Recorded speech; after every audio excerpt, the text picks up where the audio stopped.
Thank you, everybody. Muito obrigado a todos por terem vindo. Bem-vindos à ação On the Brink of Paradox, uma conversa com o Agustín Rayo. Queria começar por dizer que esta é uma iniciativa do Seminário de Jovens Cientistas, integrado no Instituto de Altos Estudos da Academia das Ciências de Lisboa. Meu nome é Bruno Jacinto, sou filósofo, investigador júnior no Centro de Filosofia das Ciências da Universidade de Lisboa e membro do Seminário de Jovens Cientistas da Academia. Ao meu lado são o professor Ricardo Santos e Agustín Rayo. O Ricardo é filósofo, professor da Faculdade de Letras da Universidade de Lisboa e diretor do Centro de Filosofia da Universidade de Lisboa. O Agustín é um grande especialista em filosofia da matemática, lógica e paradoxos. É presentemente professor no Departamento de Linguística e Filosofia da MIT e o Kenan Sahin Dean da School of Humanities, Arts and Social Sciences da MIT. Hoje teremos a oportunidade de ficar a conhecer o seu pensamento acerca de vários tópicos relacionados com a sua investigação. Eu vou agora mudar para inglês, de modo a poder falar com o Agustín. So the session will consist in a conversation with Agustín. Ricardo and me will go through some questions, asking Agustín what his thoughts are on a number of issues concerning philosophy of mathematics, logic, and paradoxes. And we will also be giving the audience the opportunity to intervene.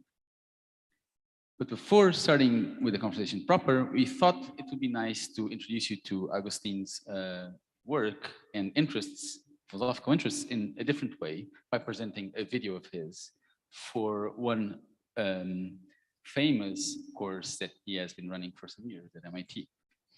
And so that's what I'll ask you to put now.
the other person had in mind on the basis of context and a little information about language, but very minimal.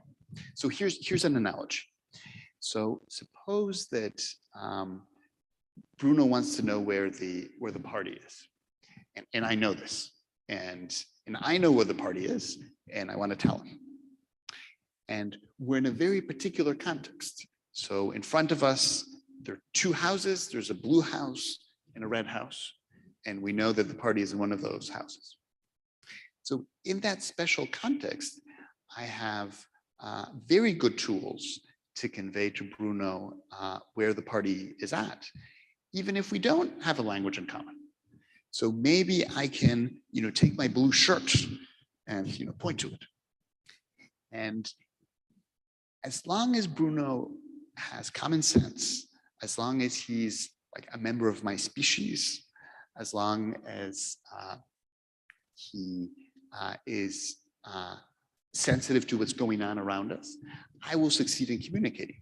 And it's not that there was a pre-existent agreement between us that pointing to a blue shirt meant the party's in the blue house. It's that he was able to make an educated guess. So my hypothesis is that language works in a roughly similar way. So it's not like when you learn to use the word blue, you learn a rule that you then have to decide whether it has precise limits of application.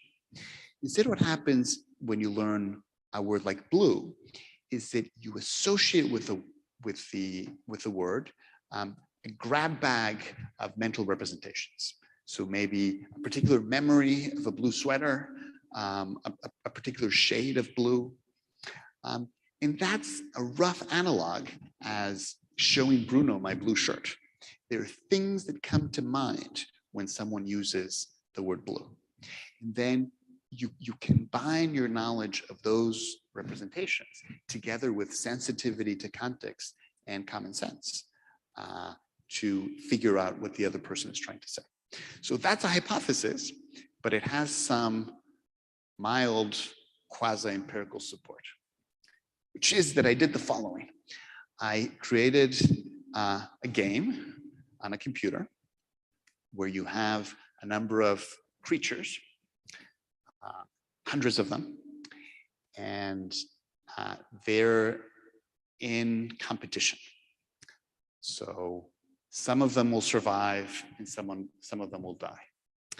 And the way you survive is by communicating with a different creature. And if you communicate successfully, both creatures gain fitness points and are more able to reproduce.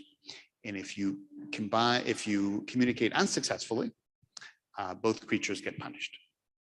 And I can report to you that creatures who use language the way I suggest are much, much more likely to survive than creatures that use language according to a more traditional model.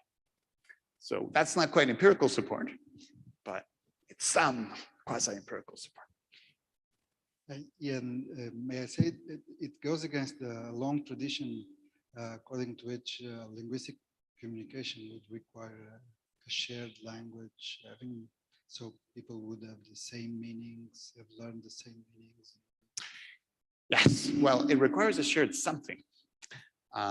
What I would say is that what needs to be shared is slightly different from what most people assume.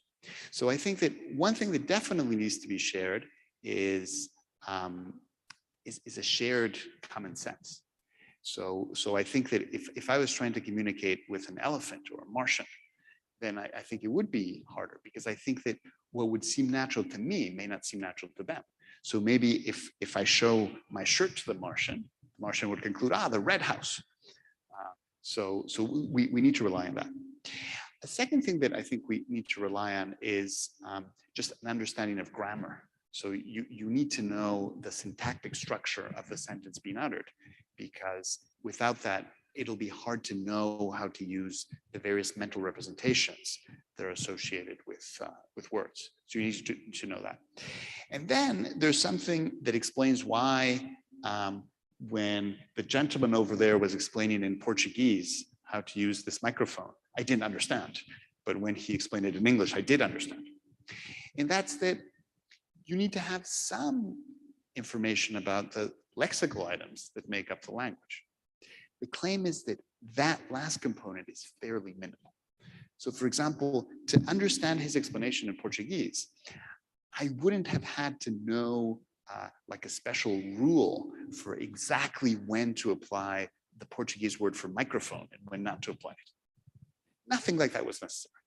All I needed was like a rough sense that he was talking about this beast here with that word. That would have been enough, because I would have been able to use context to do the rest. So there is something you need to learn to master a language. It's just not what philosophers tend to assume you need to learn. Or that's the view. Thank you so much. Thank you. Questions from the audience?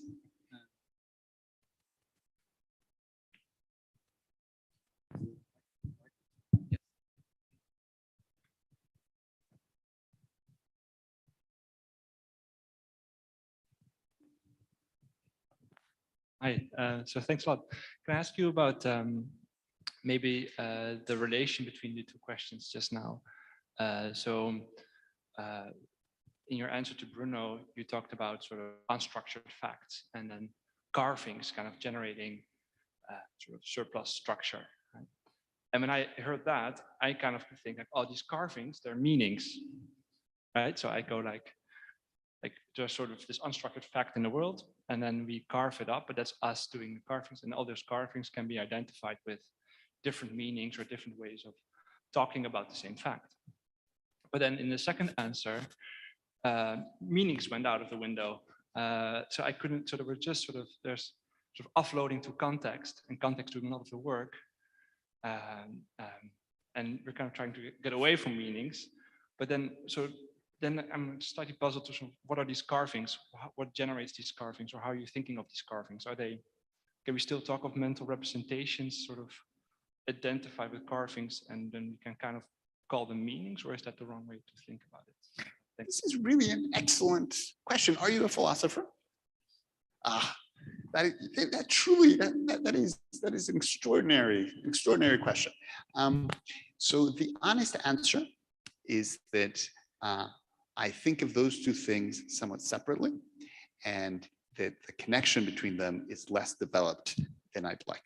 So I'm going to tell you how I imagine the connection, but I won't pretend that this is fully worked out. So what I imagine is this.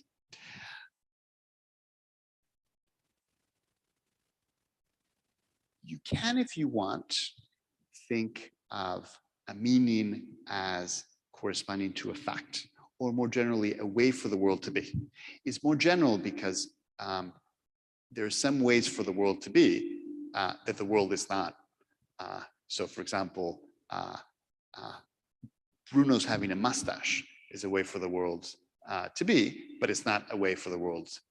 It's not the way a way the world is. So you can think of meanings as ways for the world to be, and you therefore think of them as unstructured. And then you think, well, how can we use language to carve up these ways for the world to be into objects and properties in light of everything I was saying in response to Ricardo? And I think that the answer is this. The answer is that language on its own gives us very, very little. Language on its own is not enough to map a sentence with a way for the world to be. Or in special cases, a sentence with a fact. You know, you need more. But language plus the right speaker and the right hearer is enough to establish these connections, particularly under the right circumstances. So when everything is right, then you can do this. And when everything is right, the compositionality of language means that we can establish connections between facts. So for example, if I have a bit of language that picks out the fact that Bruno has a mustache, and a different one that picks out the fact that Bruno is a philosopher, then we can recognize a shared aspect of those two facts. Bruno. That's the shared aspect. And that's the way in which we use language to single out these objects. But there's some things that are complicated that I'll tell you about later that mean that, you know, more work is needed, I think, to really spell that out. Thank you. That's great. Okay, so the second round of questions. So this one is about logical space, so something that you've written quite some bit about. So, for instance, mathematical entities, it would appear, are weird. We cannot bump into them nor send direct causal relations to them. Similarly, the way we obtain mathematical knowledge seems nothing like the way we obtain knowledge in the sciences or our everyday lives. We do not seem to obtain mathematical knowledge by sending in a causal connection to the mathematical facts, nor by inductive inference. So, what are mathematical entities and how we know the truth of mathematical statements are perennial questions in the philosophy of mathematics. You have researched the notion of logical space and argue that it helps in offering satisfactory answers to these particular questions. So the big picture question is what is logical space and how does it help? Yes. Okay. So first, let me say a little bit about mathematics and how I think philosophers should think of it. So I think that philosophers, whatever they do, can't end up with a picture of mathematics that does not ring true to mathematicians. So, you know, that is the first constraint. So, for example, there are some philosophers who think that mathematicians are in a very risky business. So that when a mathematician postulates a new structure, they might be wrong, even if the structure is consistent, because what if God never introduced the relevant objects into her creation? Then, you know, the mathematician is just going to be wasting their time. So any view like that, where mathematicians are might be wrong, even though everything is right by their own standards, has to be discarded. So the question is, how can you do that? And I think that that's going to be very hard to do if you think that doing mathematics is kind of like doing lepidoptery, in which, you know, you're out looking for butterflies and you know, you just have to like ask the world which butterflies exist. You know, on that picture, there always is going to be risk, because it's all going to depend on, you know, what butterflies God decided to create, or in this case, what numbers God decided to create, or what mathematical structures. So you need a very different picture. And the picture that I think works is one in which it's all about these carvings. So when you introduce a new mathematical structure, what you're doing primarily is introducing a new kind of language.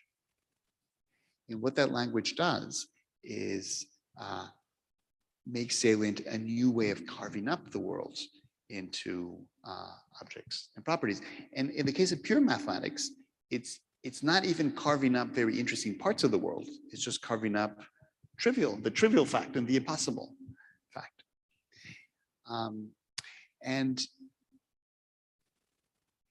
there's this very nice result that shows that, well, on the assumptions I like,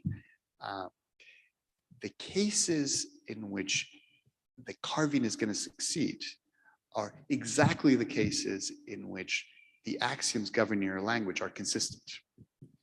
So given the assumptions that I like, that means that in the case of pure mathematics, whenever mathematicians introduce a consistent structure, that's going to be enough for the language that was used to successfully carve up languages and objects and properties.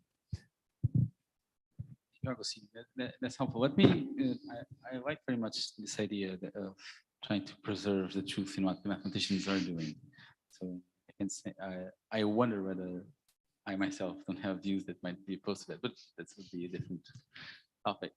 So concerning this one, so one concern that might crop up is whether the view that we're having of preserving what mathematicians are doing might neglect the applications of mathematics in the description of the world. So there are, as I see it, there are two tensions in the philosophy of mathematics. You want to get the mathematicians right, you want to get the applications of mathematics right. So the question, just to invite you to tell us more about that. So how do you preserve the second aspect of the philosophy of mathematics and the use of mathematics? Happily, that is something that does work on the view I like. And that's because there's no reason that the mathematical languages you introduce need to be purely mathematical. So they can be the result of extending non-mathematical languages with mathematical vocabulary. For that general case, the test for success is not going to be mere consistency. So that's not going to be enough. The theorem is not as pretty as one for the pure case, but it's something like that. As long as the extended language doesn't force you to revise anything you had done before you introduced the mathematical parts of the language, then you're going to be fine. Then you are going to succeed in generating a carving. This is all harder than it looks. So I'm going to share with you one of the most frustrating moments of my life. So when I was a graduate student, I was interested in exactly this series of questions, and I thought that the dream would be to find a way of reducing mathematics to logic. Because if you were able to do that, then you could at the same time account for the fact that mathematics is in a certain sense risk-free. So provided that you're working with consistent systems, you don't have to worry that maybe God didn't create the right objects.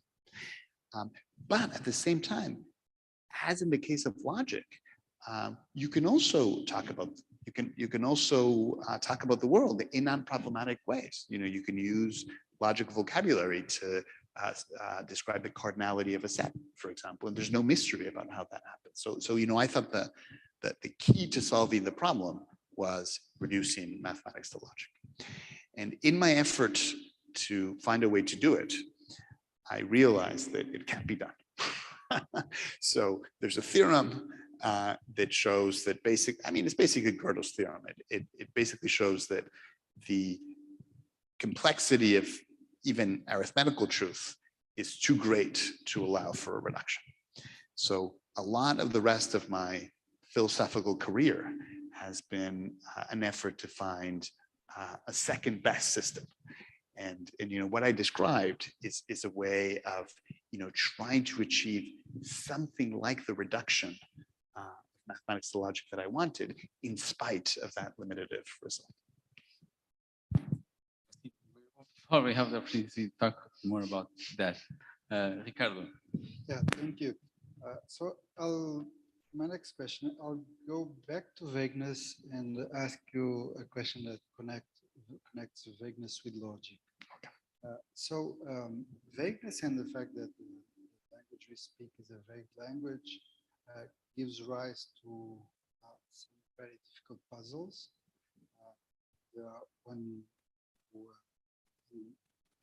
Presumably the biggest one is the so-called Psoriatis Paradox. So a very old puzzle in which, from extremely plausible premises, one is led little by little to shocking conclusions, such as no one is bald, nothing is blue, etc. A central element in this reasoning is a principle saying that there are no sharp boundaries between bald men and non-bald men, and between blue and non-blue things, etc. Some authors think that the only way to do justice to this principle while avoiding inconsistency is by rejecting some classical inference rules and adopting instead a non-classical logic. So I wanted to ask you, is your account of vagueness compatible with the adoption of a non-classical logic? And more generally, what do you think of the movement towards logical revision that has been growing in the last decades in philosophy?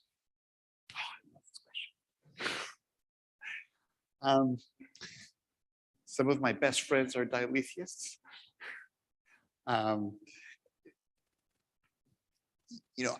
think that some of the work on non-classical logics is super interesting. I think that whether or not we move to a non-classical logic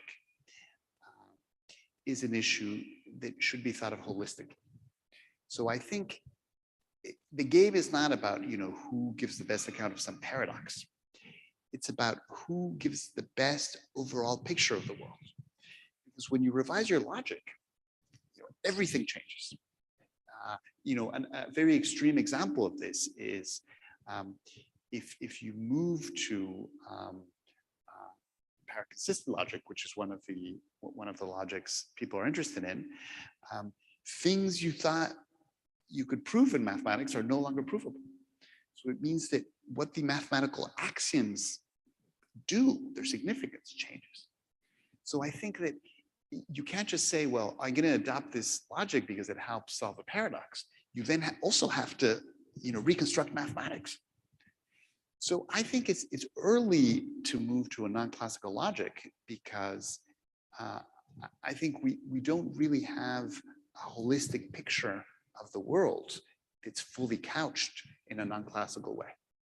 I'm open to it, but I think that's what it would take for me to decide to switch sides. I mean, in terms of how to deal with the Psoriatis paradox,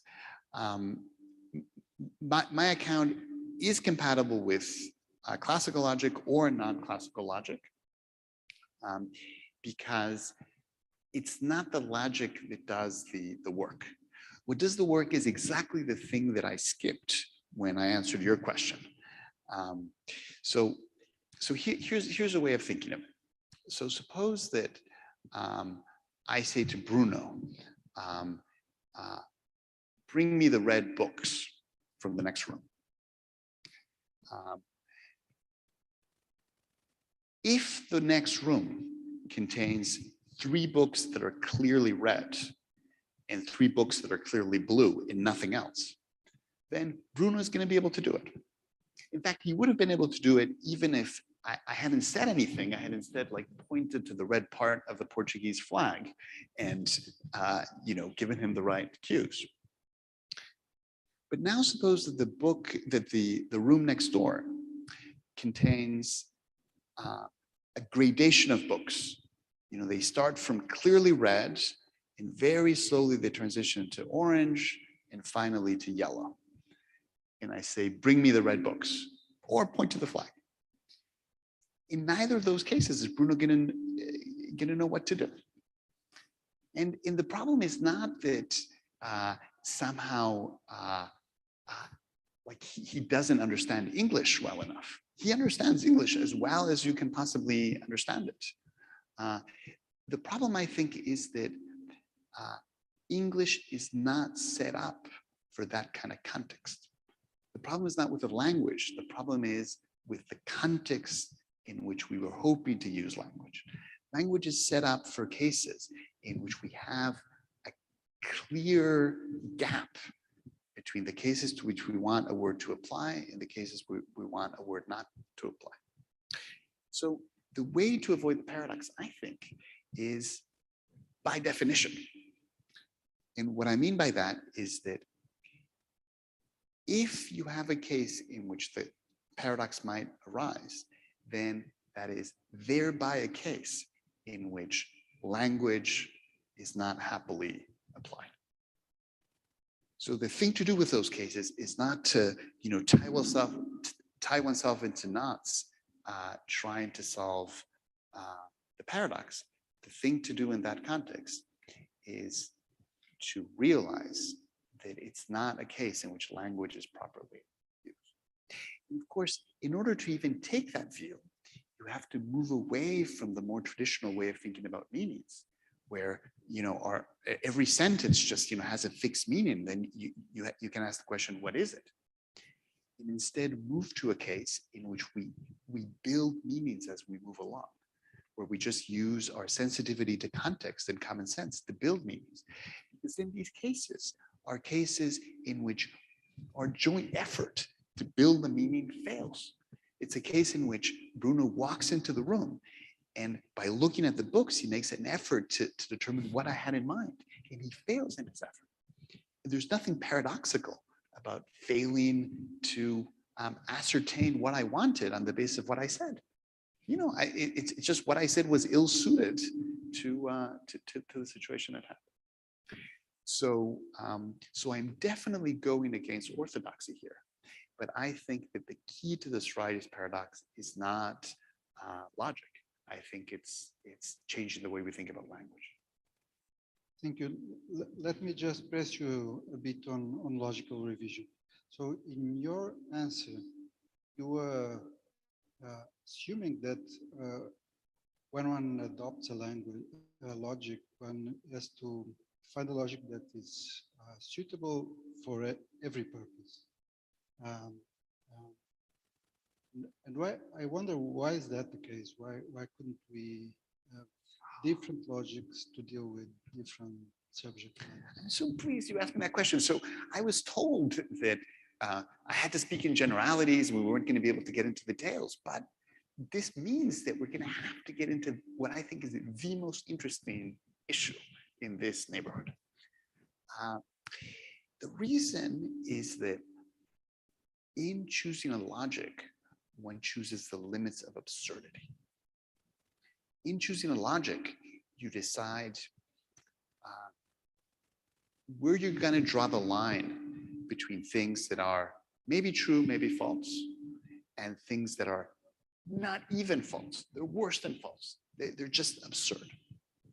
And let me give you an example of that. So consider a dispute between a classical logician who thinks that there's no difference between saying that Bruno has a mustache and saying that it's not the case that Bruno has a mustache. So those are two different ways of saying the same thing, it's describing the same fact. And an intuitionistic logician who thinks that there's a gap, that you're not saying the same. You're not saying the same thing.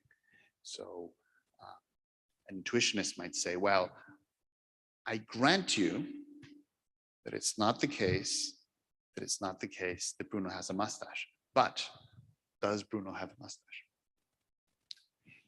So the difference between those two perspectives, I think, is a difference in the shape of logical space. It's a difference about what they count as absurd. So the classical logician thinks that there's an absurdity in considering a case where it's not the case that it's not the case that Bruno has a mustache, but it's an open question whether Bruno has a mustache. The classicists would think of that region of logical space as absurd. The intuitionist would not. So then what I think is that in choosing a logic, it's not just about deciding about which rules we reason with. It's about deciding what to count as a live possibility in inquiry. And I think for that same reason, there is no rationality cannot take us from one logic to another. Because if I'm a classical logician, then I think that intuitionistic logic is worse than false. It's absurd. Because it leaves open this bit of logical space that I just count as an absurdity. So I think that moves to a different logic ultimately have to be irrational. It has to be the kind of decision you make when you try on some pants and like them.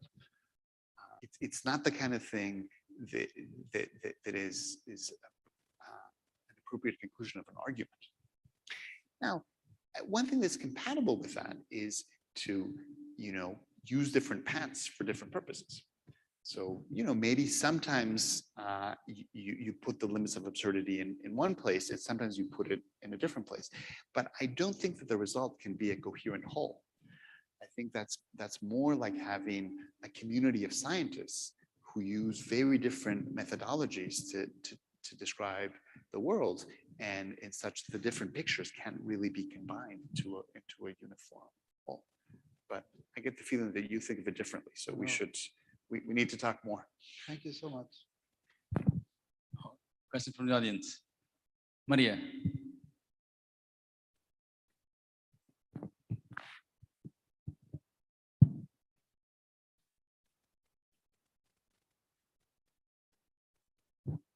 Thank you very much. So I would like to point back to this final statement about two different logics, and that they're not exactly the same. But I would say for practical matters, because I'm glad you mentioned context in the society before, is those two statements, even for like a very for the first type of logicians that are actually mathematically could be completely deemed the same, they're not necessarily heard the same by a listener within a given context. And this becomes quite different when we're dealing with inflammable topics. So could you comment on that? What could you say about this? What could we? Is there something we can do to minimize the confusion our statements are causing due to the different context and people hearing it differently, even though what we said was not exactly what they hear? In some ways, my view, if correct, would make the problem worse rather than better, because I think on a more traditional view, there's the thing that you really said, the real meaning of what you said. And then if someone understands it the wrong way in a context, you can say, well, that's their fault because they didn't understand the real meaning. But on my view, there's no real meaning. What there is collaboration between speaker and hearer. You build things together.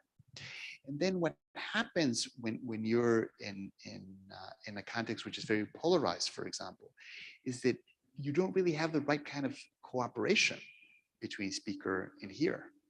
So it's very easy for things to just go off the rails, because the kind of sharing of standards that Bruno and I had when I communicated the books I wanted or where the party was is much harder to achieve.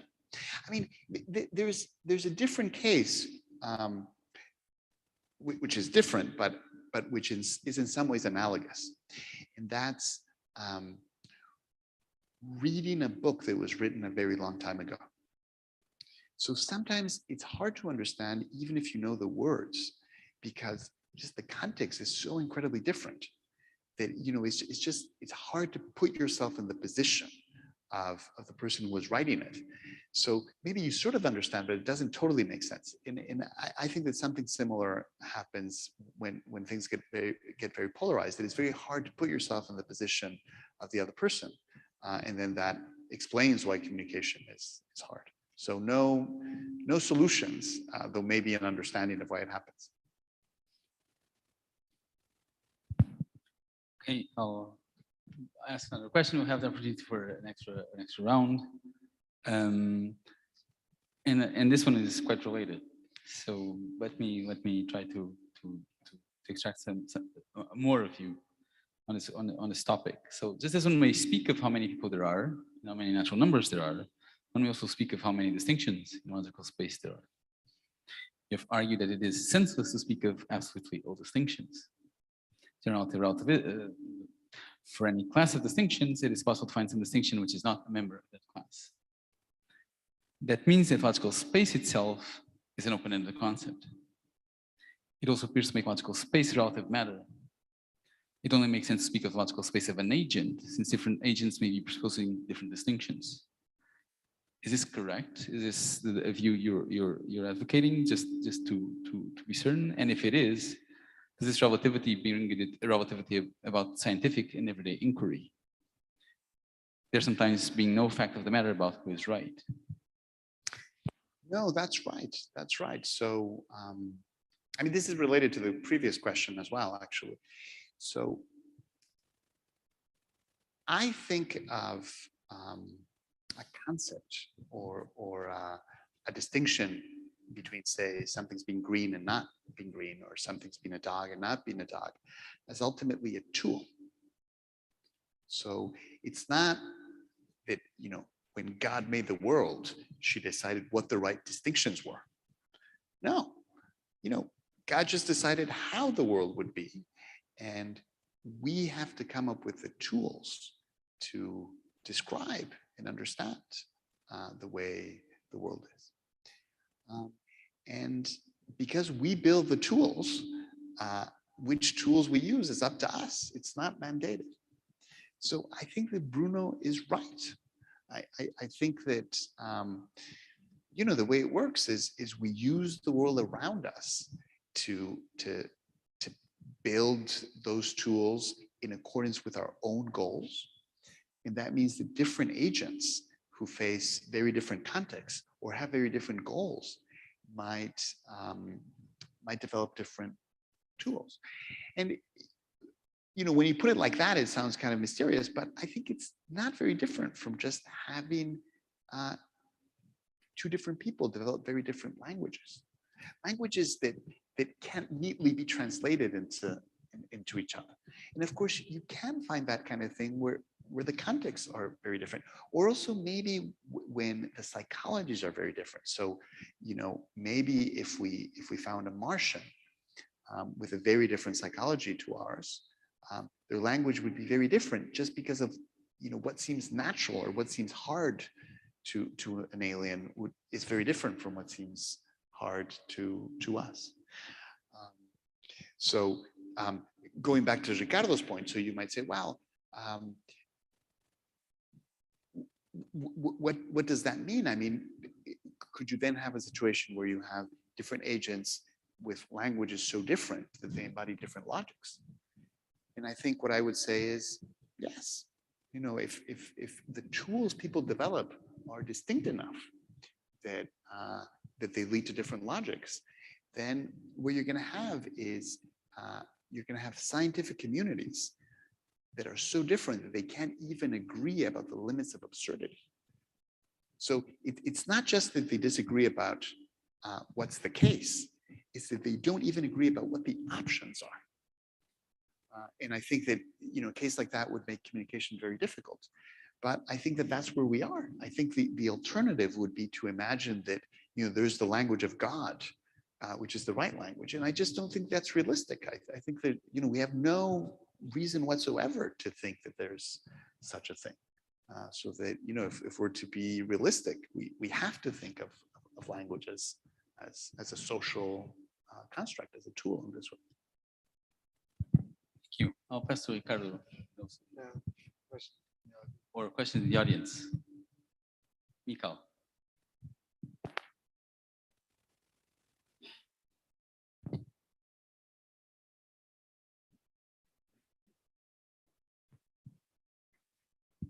Thank you. It's with regard to what you said in the previous part. So I'm very sympathetic with the view that development of different structures are just different ways to chop the world. And I was not very clear on the point. Is it that for every structure we can find one instantiated in the world? Is that your view? And if so, what are the should you translate then to some kind of structuralist version of description of the world? What would be the conditions on the world, yeah, that would satisfy such a view? So there is an empirical part, right? We could test it maybe, at least in principle. So how rich of a structure our world would need to be so that you could be right, and what would be the constraints? So I guess something like a very small world, finite world with finite particles, right? Where you cannot just combine them in the bigger objects, where you have some kind of top bound, would not satisfy this picture, right? Where every time a mathematician comes up with a structure, there is a way to find an instance in the world. So what are the minimal, what is the, okay, in another word, what is the minimal cardinality that would satisfy your metaphysical commitment? Thanks. These are such great questions. This is so much better than I imagined. All these questions that get straight to the heart of the matter. So let me give you an example of the way my view works, which I find astounding. I find like, how could that be? So it relies on a premise, and the premise is controversial. I think it's true. But I'm going to ask you to just accept the premise for the purpose of the argument and then see the amazing place that it leads. So the premise is that for the number of the, say, chairs to be 0, it's just for there to be no chairs.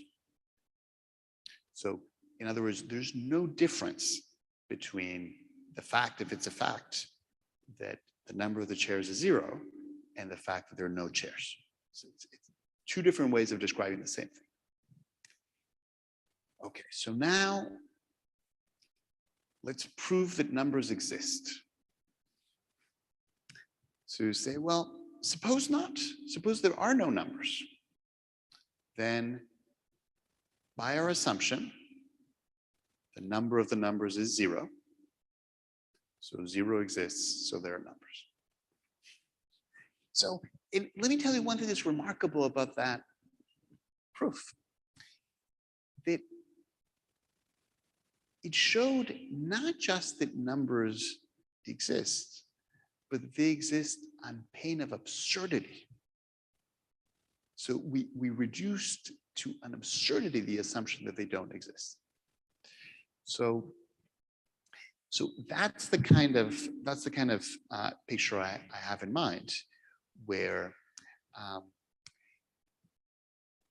because the negation of a mathematical truth is not just false but absurd, that means that the mathematical truth itself is trivial, because the only thing it requires of the world is that it not be absurd. In other words, it requires nothing of the world. Okay, so let me now speak more directly to what you were saying. So I think what I've done so far is giving you a taste of just how radical the view is. But let me give you some details so that it connects more clearly to what you're asking. So there's a view that some people like that's very different from my view. So that's basically the view that that when God made the world, she included many, many, many mathematical objects, basically as many as she could consistently include. And then that, in a sense, makes mathematics risk-free, because we're lucky enough that God included all the right objects. Now, that view is different from mine because on this view, mathematics is risky. It's just that we're lucky to live in a world where that risk was mitigated. So mathematics does require something non-trivial of the world, but as it happens, the world satisfies that condition. That's different from my view, because in my view, pure mathematics requires nothing of the world. There's nothing God had to do or refrain from doing to make mathematics true. And that's illustrated by my little argument. So, my argument never relied on an assumption about how God made the world. And the reason you can get that is that it is us who are carving up the world. So you could just take the trivial fact, the fact that we'll be satisfied however the world is, and we can use the mathematical language to carve it into as many objects as we need. So going back to your question,